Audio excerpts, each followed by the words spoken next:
तो देखो बच्चों, आज हमें क्या पढ़ना है, कौन सा टॉपिक है हमारा टॉपिक है आज का रासायनिक अभिक्रियाओं के प्रकार। ठीक है, रासायनिक अभिक्रियाओं के प्रकार।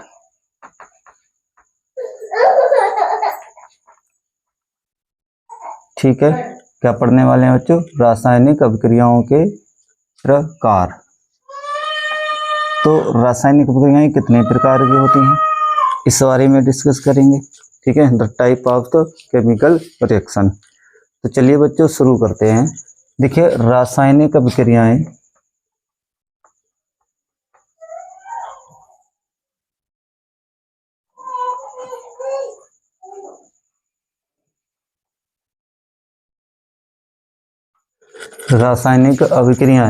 निम्न प्रकार की होती हैं। निम्न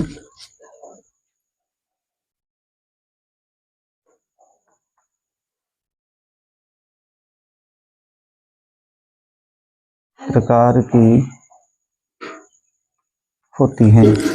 कौन कौन सी प्रकार की होती हैं समझ लेते हैं। पहली है हमारी संयोजन अभिक्रिया, वियोजन अभिक्रिया, विस्थापन अभिक्रिया, द्विविस्थापन अभिक्रिया, और इसके बाद जो एक आती है दूसरी, इसके बाद अभिक्रिया जो आती है उपचयन एवं अपचयन अभिक्रिया। ठीक है बच्चों, तो चलिए पांचों को पहले आप नोट कर लीजिए, उसके बाद में एक एक करके डिस्कस कर रहे हैं। ठीक, तो पहली हमारी कौन सी हो गई? पहली हमारी हो गई संयोजन अभिक्रिया। इसको दूसरे नाम से भी जानते हैं, वो है योगात्मक अभिक्रिया। इसके योगात्मक अभिक्रिया भी कहते हैं।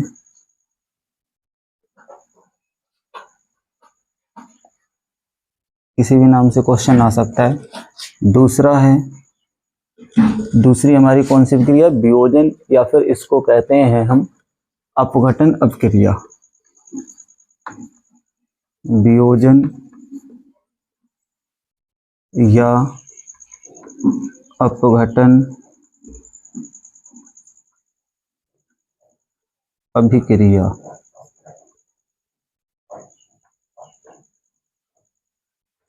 ठीक है, नंबर तीन पे आती है आपकी विस्थापन अभिक्रिया। कौन सी अभिक्रिया?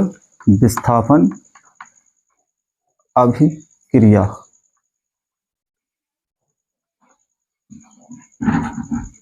विस्थापन अभिक्रिया हो गया। नंबर 4 आती है विस्थापन अभिक्रिया बदले में नंबर 4 आती है द्विविस्थापन अभिक्रिया।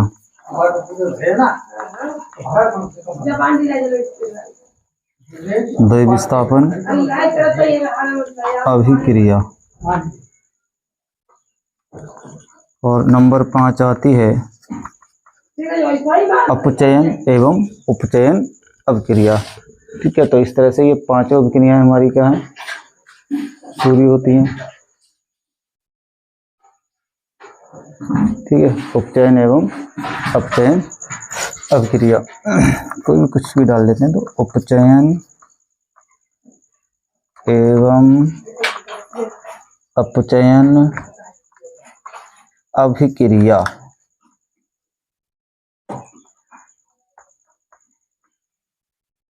ठीक, तो ये कुल 5 प्रकार की हमारी क्या हो गई, अभिक्रियाएं हो गई।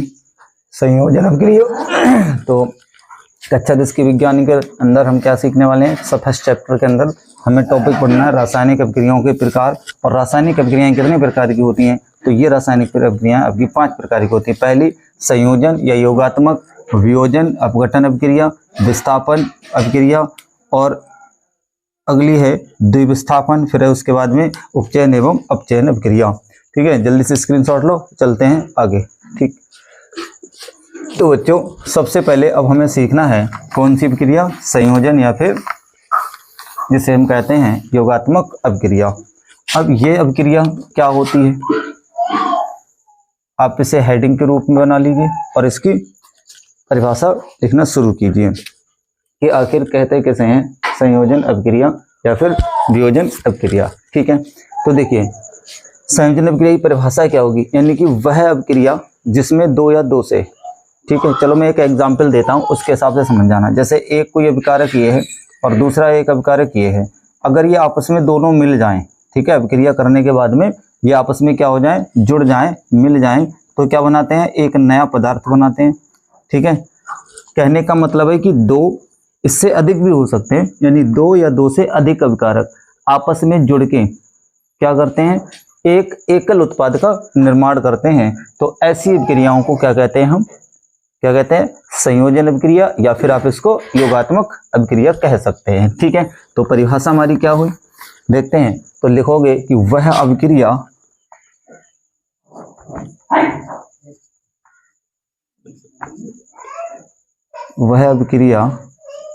जिसमें दो या दो से अधिक, क्या लिखना है, दो या दो से अधिक अभिकारकों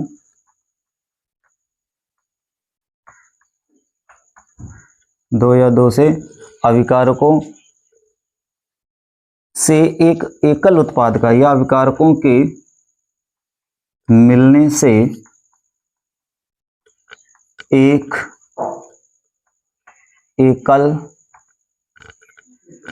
उत्पाद का निर्माण होता है।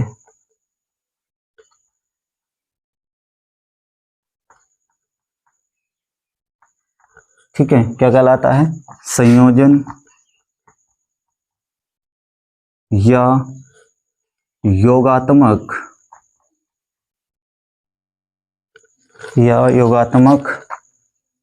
अभिक्रिया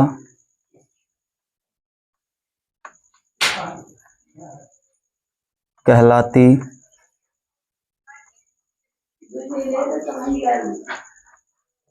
है। ठीक है, समझ में आ गया होगा। चलिए अब हम इसके पढ़ लेते हैं, कुछ उदाहरणों को देख लेते हैं। एक चीज और है कि इसका सामान्य अगर सूत्र की बात की जाए, सामान्य सूत्र जैसे क्या, कि इसका सामान्य जो सूत्र होता है क्या होता है कि a प्लस बी, यानी कि दो अभिकारक मिलेंगे और क्या बनाएंगे, एक AB। यानी इसका एग्जाम्पल के हिसाब से हमें देखना है, बहुत सारे एग्जाम्पल करा दूंगा। ठीक है, दो तीन तो करा ही दूंगा जिससे कि आपको अच्छे से समझ में आ जाए। ठीक है, एग्जाम्पल नंबर फर्स्ट देखिएगा, हमारे पास क्या है, मान लेते हैं कि हमारे पास CaO कैल्शियम ऑक्साइड कहते हैं, बिना बुझा चूना कहते हैं, मार्केट में मिल जाता है। और ये कैसी अवस्था में है, ये सॉलिड अवस्था में होगा। ठीक है, कैसी अवस्था में होगा, ये सॉलिड अवस्था में होगा। ठीक है, कैल्शियम ऑक्साइड क्या है, ये सॉलिड स्टेट में है। अब इसकी अभिक्रिया या फिर इसके साथ कोई भी और चीज, ठीक है, जब हमने क्या मिला दिया, मान लो ये जल में मिला दिया, यानी जल क्या होता है, समझते हो, पानी। ठीक है, तो कैल्शियम ऑक्साइड को, ये चूना होता है बुझा हुआ, जिसको हम सफेदी करने के लिए यूज में करते हैं, प्रयोग में लाते हैं। Ca कैल्शियम ऑक्साइड, और जल की जब क्रिया होती है तो ये कैल्शियम हाइड्रोक्साइड का निर्माण करता है। ठीक है, ये क्या करता है, CaOH का होल ट्वाइस। ठीक है, कैल्शियम हाइड्रोक्साइड का निर्माण करता है, जिसमें ये क्या है, ये आपका है कैल्शियम, हिंदी में लिख दे रहा हूँ, ये है आपका कैल्शियम ऑक्साइड।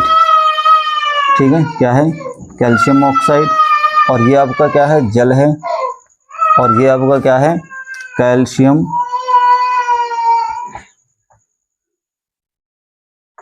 Hydro oxide.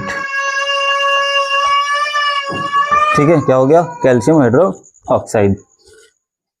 अब इसके बाद देखिए, अगर इसको, ये तो रासायनिक नाम हुआ, क्या हुआ, रासायनिक नाम। अगर इसको देखें तो ये हो जाता है हाइड्राइड ऑक्साइड। ठीक है, हाइड्राइड ऑक्साइड, इसको जल को हाइड्राइड ऑक्साइड बोलेंगे, ये जल है, और ये कैल्शियम हाइड्रोक्साइड हो गया, ये कैल्शियम ऑक्साइड हो गया। इसको हम कहते हैं बिना बुझा चूना।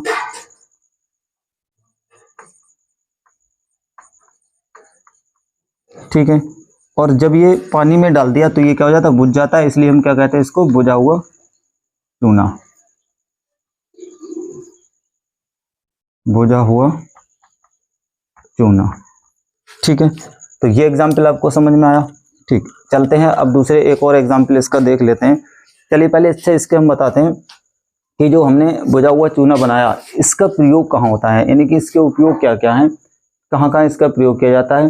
तो जो कैल्शियम हाइड्रोक्साइड है जिसको हम भुजा हुआ चूना कहते हैं, इसका हमारे जीवन में बहुत ही ज़्यादा महत्व है ना। जो चाहे हमने अपनी दीवारों को जो पेंट करते हैं या फिर उस पर जो सफ़ेदी करते हैं ना, उस सफ़ेदी करने के लिए भी काम आता है।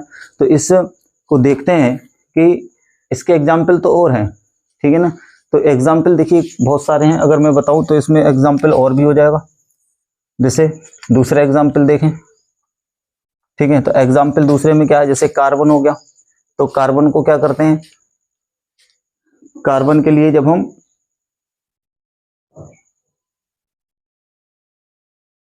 जल के ऑक्सीजन के साथ क्रिया कराते हैं, कार्बन डाइऑक्साइड बनता है। या फिर आप समझ लीजिए कि जो कैल्शियम हमारा जो बना है ना, कैल्शियम हाइड्रोक्साइड, इसी का चलो इसी को ले लेते हैं। यानी कि जो कैल्शियम हाइड्रोक्साइड है और इस कैल्शियम हाइड्रोक्साइड की क्रिया अगर आप जो है कार्बन डाइऑक्साइड यानी वायु में उपस्थित कार्बन डाइऑक्साइड होता है उससे करता है, ठीक है। इधर आने से रहेगा, आ नहीं पाएगा, तो मैं इसको बाद में बताता हूँ, पहले इसी को समझते हैं, ठीक है। देखिए इसी में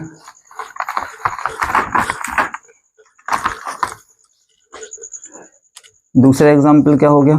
दूसरा एग्जाम्पल हमने कहा कि कैल्शियम हाइड्रोक्साइड को, ठीक है, यानी जो वायु में कार्बन डाइऑक्साइड उपस्थित होती है तो उससे जब क्रिया करता है यही, तो कार्बन डाइऑक्साइड की कैल्शियम हाइड्रोक्साइड यानी बुझा हुआ चूना जो है वो यदि CO2 से क्रिया करता है तो क्या बनाता है, तो हमारा बनता है कैल्शियम कार्बोनेट। क्या बनता है, कैल्शियम कार्बोनेट, और प्लस साथ ही साथ बनेगा जल, ठीक है। क्या बन जाएगा, जल। तो जो दीवार देखिए ये क्या है, बुझा हुआ चूना।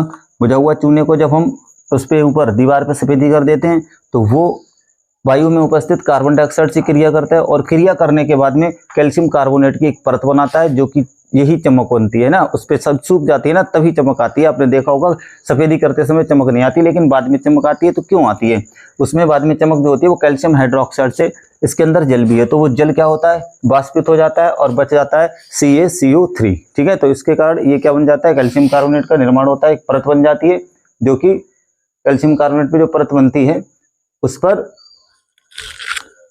चमक लाने का काम करती है, ठीक है। तो वो चमक आती है। अगर मैं और इसकी बात करूं तो कोयले का जैसे जलना, ठीक है, इसी प्रकार का एग्जाम्पल है। एग्जाम्पल जैसे कोयला ले लिया, कार्बन ले लिया, ठीक है, और कार्बन को क्या करेंगे, ऑक्सीजन के साथ में दहन कर देंगे, जला देंगे, तो क्या बनेगा, CO2 बनेगा। यानी कि ये भी देखो दो अभिकारक मिलकर एक उत्पाद का निर्माण कर रहे हैं, संयोजन क्रिया का उदाहरण हो गया। एग्जाम्पल 4 की अगर बात करूं तो एग्जाम्पल 4 में ऐसे देखा होगा आपने, जल का बनना, तो H2 और प्लस O2 दोनों मिलके क्या बनाएंगे, दोनों मिलके बनाते हैं H2O, ठीक है।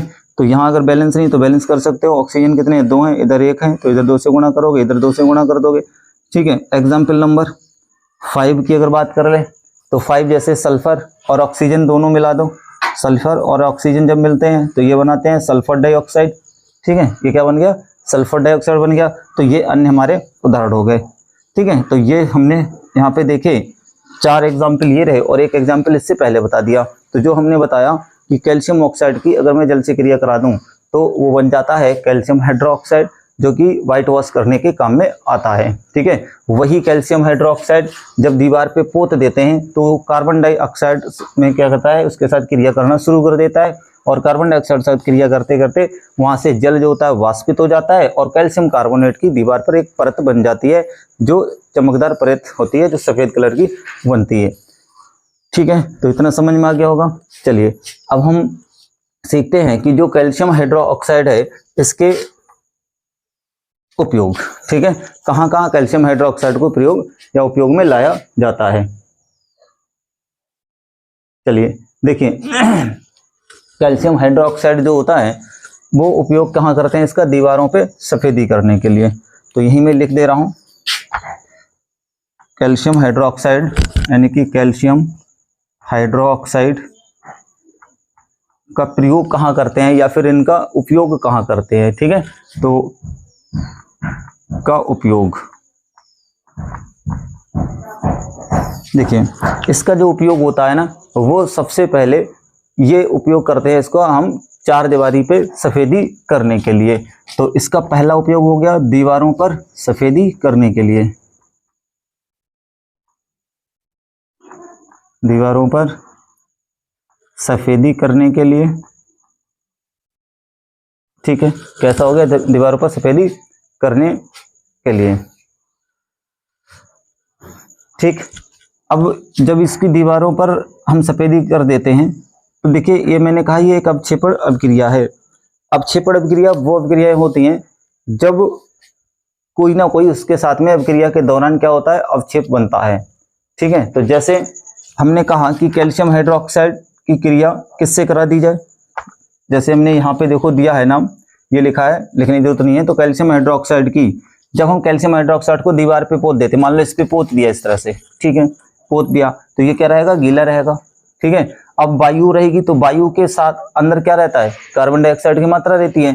तो वही कार्बन डाइऑक्साइड की मात्रा यहाँ क्रिया कर रही है, यानी कि इस कैल्शियम हाइड्रोक्साइड के साथ। और ये जब क्रिया करता है तो यहाँ पर इसमें से क्या निकलता है, हाइड्रोकार्बन, इसमें से निकल जाएगा आपका Ca, यानी कि कैल्शियम हाइड्रोक्साइड जो था उसमें से आपको क्या निकलता है दिखाई देगा, जल भाग जाता है। यानी कि जो गीला रहता है पहले तो वो उसमें से जल उड़ जाता है, बाष्पित हो जाता है, और जो जल के बाद बचता है वो कैल्शियम कार्बोनेट बचता है। और ये कैल्शियम जो कार्बोनेट होता है ना, ये कैल्शियम कार्बोनेट क्या करता है, एक अवक्षेप के रूप में प्राप्त होता है, जो कि हमारे चार दीवारी पे या जो दीवार पे पेंट सी करते हो तो उस पर सफेदी आ जाती है, तो एक परत बनाता है कैल्शियम कार्बोनेट की, है ना। तो इसी को हम क्या कहते हैं, सफेदी करना कहते हैं। ठीक है, तो ये कैसी अभिक्रिया हुई, ये एक प्रकार की अवक्षेपण अभिक्रिया हुई। अरे बच्चे क्यों हुई, तो वो इसलिए हुई क्योंकि कैल्शियम कार्बोनेट का जो दीवार पे है ना वो एक अवक्षेप के रूप में प्राप्त हो रहा है, तो इसलिए हम किसको क्या कहेंगे, इसको कहेंगे हम अवक्षेपण अभिक्रिया। तो समझ में आ गया अवक्षेपण अभिक्रिया क्या होती है। तो चलिए अब हम चलते हैं इसके,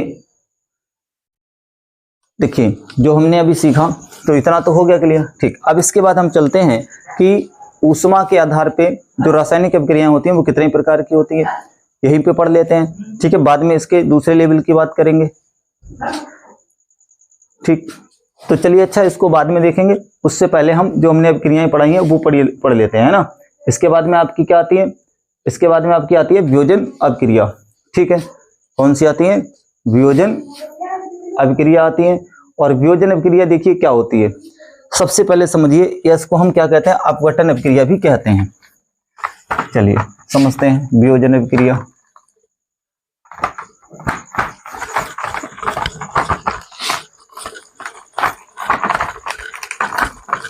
देखिए रासायनिक अभिक्रियाओं के प्रकार में जो अब नेक्स्ट होने वाला है वो है हमारे दूसरे नंबर की वियोजन अभिक्रिया। वियोजन अभिक्रिया, या इसको हमने क्या नाम दिया था, अपघटन अभिक्रिया। इसको हम अपघटन अभिक्रिया भी कहते हैं। परिभाषा क्या रहेगी इसकी, तो देखो वे अभिक्रियाएं जिनमें कोई एकल अभिकारक यानी कोई एक उत्पाद जो होता है वो वियोजित होकर के या विघटित हो जाता है, और जब वियोजित और विघटित हो जाता है तो उसमें दो या दो से अधिक ही क्या होते हैं, उत्पादों का निर्माण होता है। क्या बोला कि इसमें कोई एक पदार्थ रहेगा और वो एक पदार्थ जब दो या दो से अधिक भागों में टूट जाता है, यानी दो या दो से अधिक नए उत्पाद बनाता है, तो ऐसी अभिक्रियाओं को क्या कहते हैं, विघटन अभिक्रिया या फिर वियोजन अभिक्रिया कहते हैं। ठीक है, चलो लिखते हैं, क्या लिखेंगे कि वे अभिक्रियाएं, वे अभिक्रियाएं, वे अभिक्रियाएं जिनमें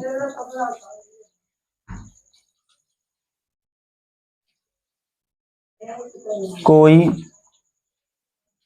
एकल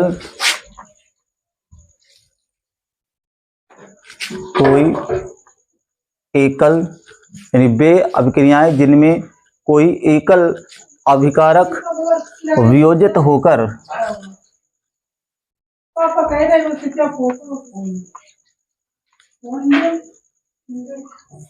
कोई एकल अभिकारक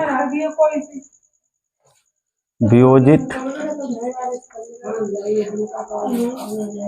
होकर दो या दो से अधिक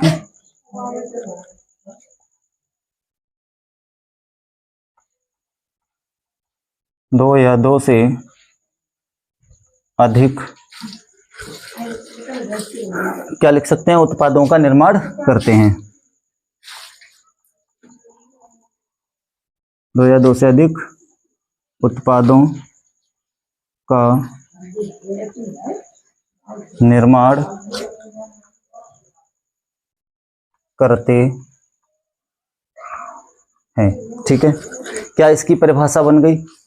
तो ये परिभाषा वे अभिक्रियाएं जिनमें कोई एकल अभिकारक यानी कोई एक पदार्थ है, ठीक है, और वो किसी कारणवश से दो पदार्थों में टूट गया या दो से तीन पदार्थों में टूट गया, अलग अलग मतलब दो से अधिक ज्यादा उसके भाग हो गए, तो ऐसी अभिक्रियाएं क्या कहलाएंगी? हमारी अपघटन या फिर वियोजन अभिक्रियाएं कहलाती हैं।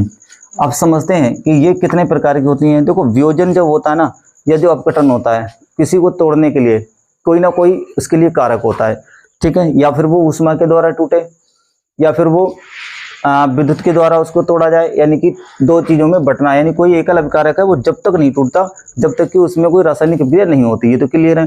चलिए अब ये समझते हैं कि वियोजन अभिक्रियाओं के कितने प्रकार होते हैं, क्योंकि वियोजन अभिक्रियाओं के भी अपने क्या रहते हैं, प्रकार रहते हैं। तो देखिए, तो विघटन अभिक्रिया तीन प्रकार की होती है। कितने प्रकार की होती है? विघटन अभिक्रिया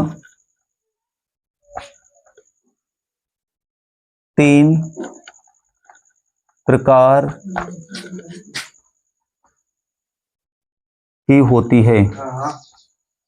कितने प्रकार की होती है? तीन प्रकार की। पहली कौन सी?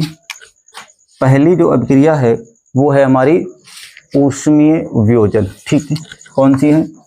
ऊष्मीय वियोजन। ठीक है, कौन सी होगी? ऊष्मीय वियोजन। दूसरी कौन सी हमारी?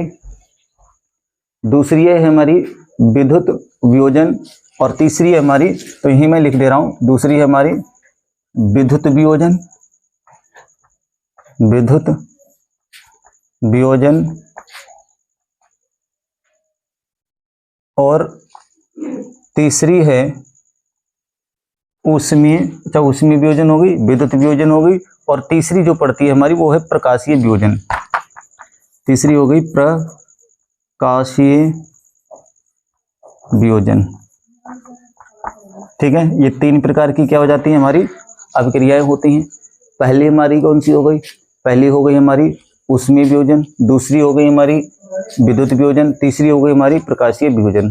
ठीक है, अब हम देखते हैं कि पहली जो अभिक्रिया हमने लिखाई है, यानी कि तीन प्रकार की होती हैं वियोजन अभिक्रियाएं, जिसके अंदर आपको पहली पढ़नी है ऊष्मीय वियोजन। तो चलो समझते हैं कि ऊष्मीय वियोजन क्या होती हैं।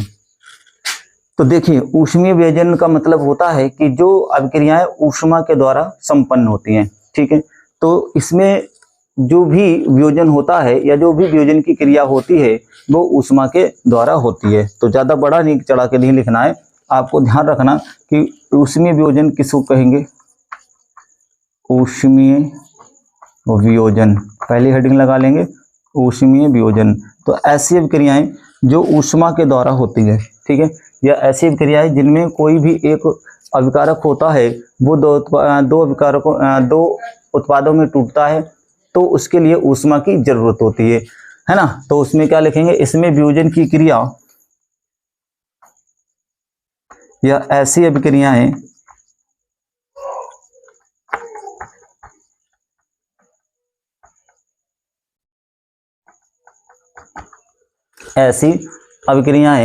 जो ऊष्मा के द्वारा, जिसमें ऊष्मा के द्वारा होती हैं, यानी ऐसी अभिक्रियाएं जो ऊष्मा के द्वारा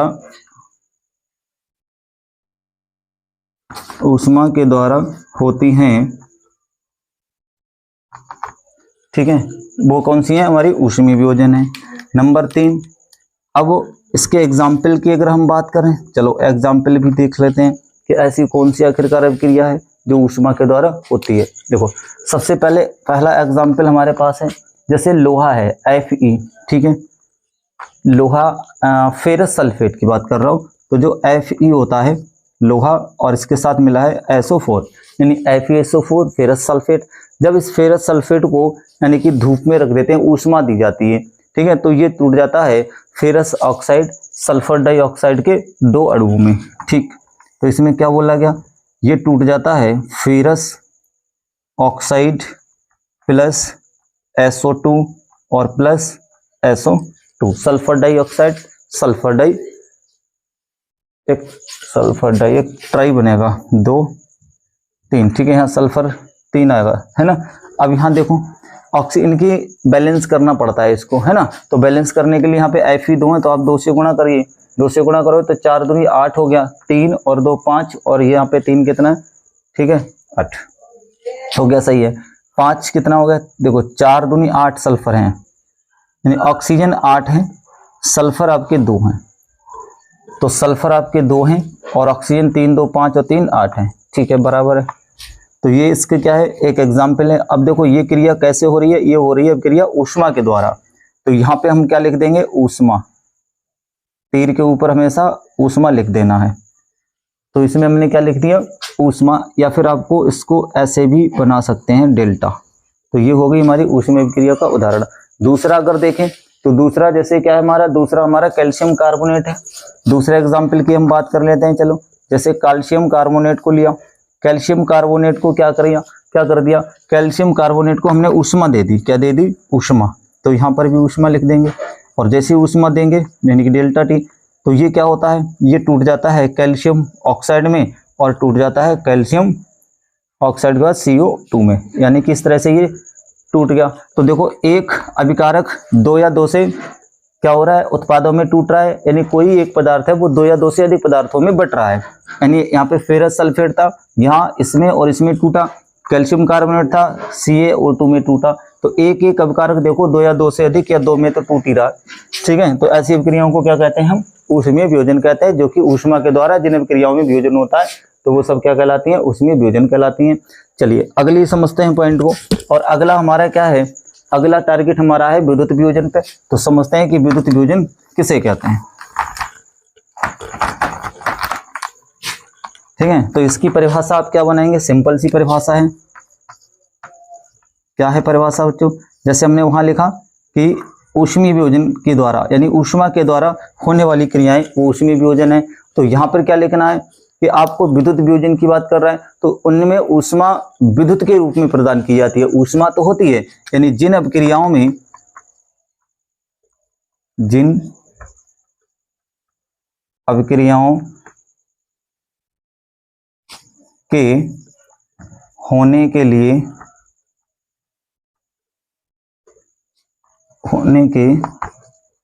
लिए ऊष्मा विद्युत के रूप में प्रदान की जाती है, ठीक है, लिए ऊष्मा विद्युत के रूप में प्रदान की जाती है,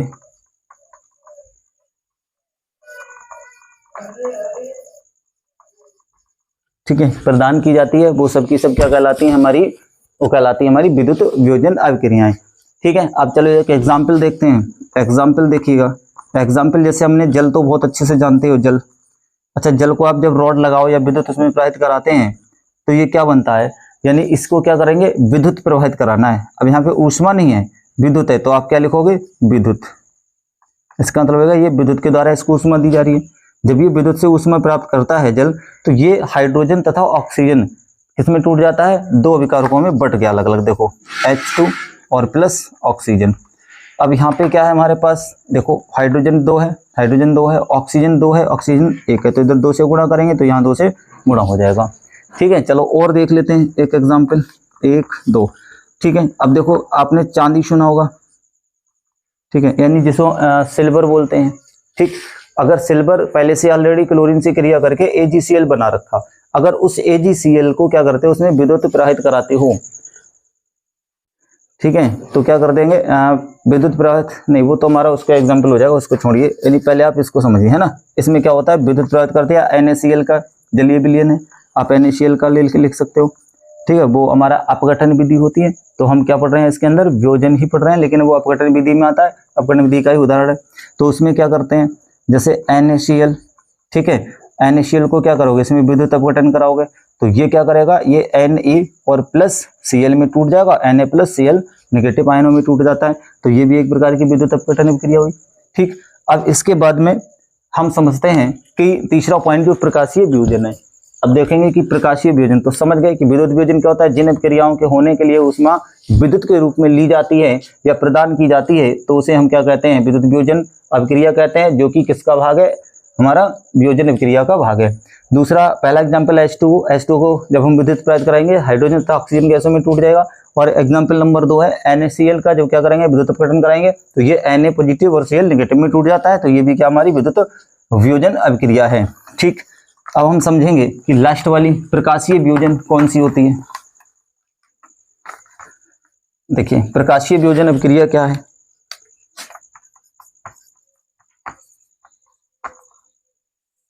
प्रकाशीय का मतलब होता है सूर्य के प्रकाश से होने वाली अभिक्रियाएं। तो ऐसी अभिक्रियाएं जो सूर्य के प्रकाश या प्रकाश की उपस्थिति में होती हैं, उनको हम क्या कहते हैं, प्रकाशीय वियोजन अभिक्रिया कहते हैं। ठीक है, तो हम क्या लिखेंगे, जब,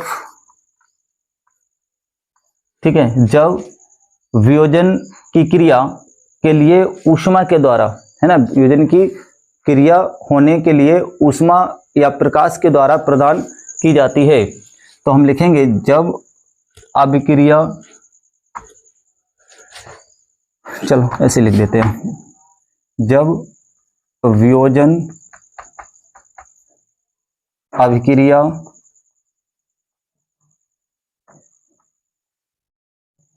जब वियोजन की अभिक्रिया लिख लो, चाहे अभिक्रिया लिख लो, बात एक ही है कि वियोजन अभिक्रिया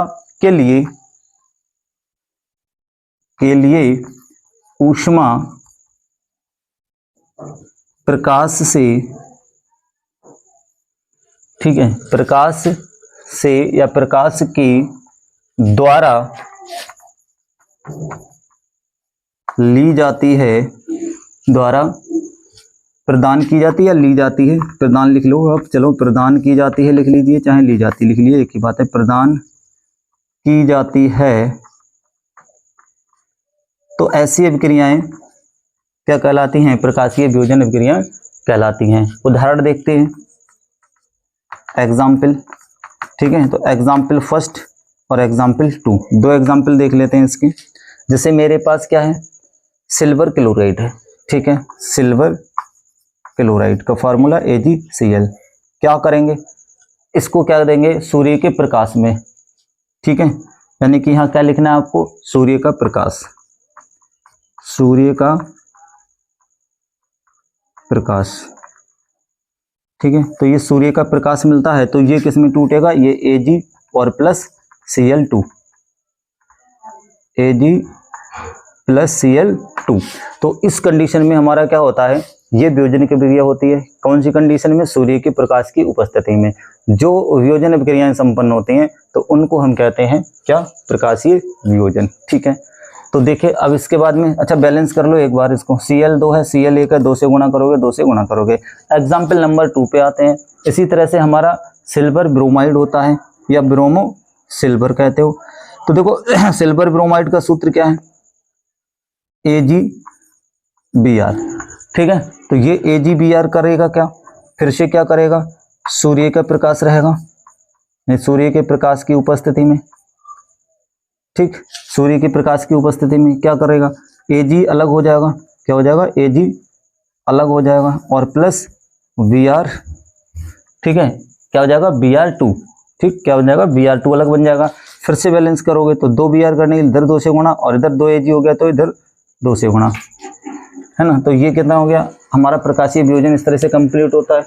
ठीक, अब चलते हैं हम नेक्स्ट प्रकार के रासायनिक अभिक्रिया की तरफ। तो रासायनिक अभिक्रिया नेक्स्ट कौन सी हमारी, विस्थापन अभिक्रिया। ठीक है, तो विस्थापन अभिक्रिया कैसे कहेंगे, उसको जानते हैं।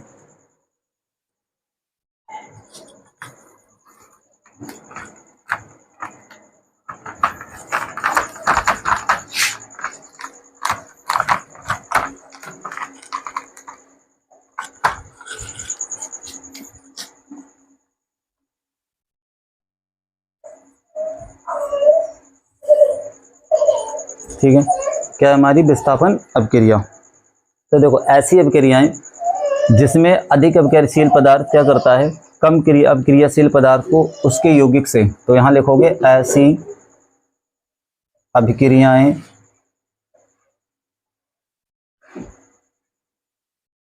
जिसमें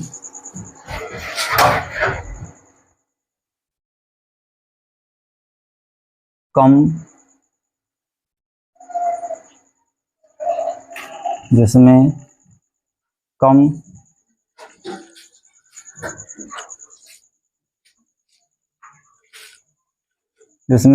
क्रियाशील पदार्थ को,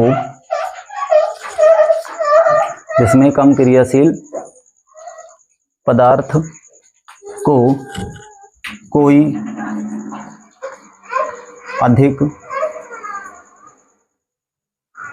अभिक्रियाशील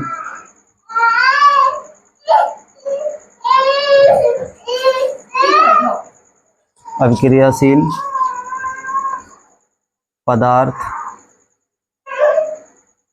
उसके यौगिक से विस्थापित कर देता है, विस्थापित कर देता है। ठीक है, अच्छा यहाँ पे पदार्थ की जगह पे आप क्या लिख सकते हो, तत्व भी लिख सकते हो, अणु लिख सकते हो। ठीक है, चाहे आप तत्व लिख लीजिए, अणु लिख लीजिए। ठीक है, ऐसे ही यहाँ पे पदार्थ की जगह पे क्या लिख सकते हो, यानी पदार्थ का मतलब क्या होता है, पदार्थ इस नीचे लिख देते हैं, यानी यहाँ पे आप तत्व लिख सकते हो या आपका अणु भी हो सकता है। ठीक है, कोई अणु है और वो का अधिक अभिक्रियाशील है, तो परिभाषा क्या हुई, ऐसी अभिक्रियाएं जिसमें कम क्रियाशील तत्व या अणु क्या करता है, अणु को कोई अधिक अभिक्रियाशील पदार्थ, कोई अभिक्रियाशील पदार्थ यानी कि तत्व या अणु उसके यौगिक से विस्थापित कर देता है। तो ऐसी अभिक्रियाओं को क्या कहते हैं, हम विस्थापन अभिक्रिया कहते हैं। अब इसके एग्जाम्पल देख लेते हैं कि कौन कौन से ऐसे एग्जाम्पल होंगे जो इस तरीके के उदाहरण प्रस्तुत करते हैं। ठीक है, हमारे पास एग्जाम्पल है जिंक की क्रिया, यदि मैं करा दूं, देखिए अगर मानता हूं कि सोडियम की क्रिया कॉपर क्लोराइड से करवा दूं, तो यहाँ क्या होता है, सोडियम में का ज़्यादा अभिक्रियाशील तत्व है, तो जिसके कारण ये क्या करेगा, ये Na कॉपर को विस्थापित कर देगा, तो यहाँ क्या बन जाएगा, NaCl बन जाएगा। ठीक है, और प्लस इसके संग जो कॉपर है वो कॉपर अलग हो जाएगा। तो यहाँ पर देख सकते हो, यहाँ पे क्या किया है, Na ने कॉपर को विस्थापित कर दिया, Na ने क्या कर दिया, कॉपर को विस्थापित कर दिया, और उस कॉपर की जगह किसने ले ली, Na ने। ठीक है, तो इसमें कॉपर कम क्रियाशील होने के कारण और Na अधिक क्रियाशील होने के कारण, तो Na ने कॉपर को क्या किया, विस्थापित किया है, तो इसलिए यहाँ देखो NaCl बन गया और वहाँ पे कॉपर बन गया। एग्जाम्पल दूसरा, ठीक है, एग्जाम्पल नंबर 2, अगर मैं यहाँ बात कर लूँ Zn, ठीक है, किसकी बात कर रहा हूँ, जिंक की, जी हाँ बिल्कुल जिंक की बात कर रहा हूँ, और जिंक के साथ में आपका कोई भी कॉपर सल्फेट का विलयन है, इसका है कॉपर सल्फेट का विलयन है, और इस कॉपर सल्फेट के विलयन से जिंक अधिक क्रियाशील होता है कॉपर से। ठीक है, जिंक अधिक क्रियाशील होता है कॉपर से, तो इससे सल्फेट के जो कॉपर सल्फेट का विलयन है उसके विलयन से कॉपर को क्या करेगा, विस्थापित कर देगा, यानी उसके यौगिक या उसके विलयन से उसको हटा देगा। तो नया क्या बनेगा, नया बनेगा जिंक सल्फेट। ठीक है, नया क्या बनेगा, जिंक सल्फेट बनेगा, और प्लस साथ ही साथ इसमें से आपको कॉपर अलग नज़र आ जाएगा। ठीक है, तो यानी कि कॉपर सल्फेट बनता है और यहाँ क्या बन जाएगा, जिंक सल्फेट बन जाएगा। दूसरा अगर और एग्जाम्पल देखें तो एक और एग्जाम्पल चलो समझ लेते हैं। जैसे हमारे पास लेड है, क्या है, लेड, जिसको हम कहते हैं Pb। ठीक है, और Pb की जब क्रिया हमारी कॉपर क्लोराइड से होती है, किससे होती है, कॉपर क्लोराइड से जब क्रिया होती है, तो इस कंडीशन में क्या होता है, Pb अधिक क्रियाशील होने के कारण Cu को क्या करेगा, विस्थापित करेगा, और ये क्या बनाएगा, ये बना लेगा आपका Pb क्लोराइड यानी कि लेड क्लोराइड। ठीक है, तो यहाँ पे बन जाएगा लेड क्लोराइड और कॉपर इससे भी क्या हो जाएगा, अलग हो जाएगा। ठीक है, तो इस प्रकार की अभिक्रियाओं को हम क्या बोलेंगे, सबकी सबको क्या बोलेंगे, विस्थापन अभिक्रिया का नाम देते हैं। ठीक है, तो चलिए अब आज की वीडियो यहीं तक बस, क्योंकि टाइम ज़्यादा नहीं है, कहीं और रेडी होकर के जाना भी है। तो आज की क्लास यहीं समाप्त होती है। जय हिंद, वंदे मातरम।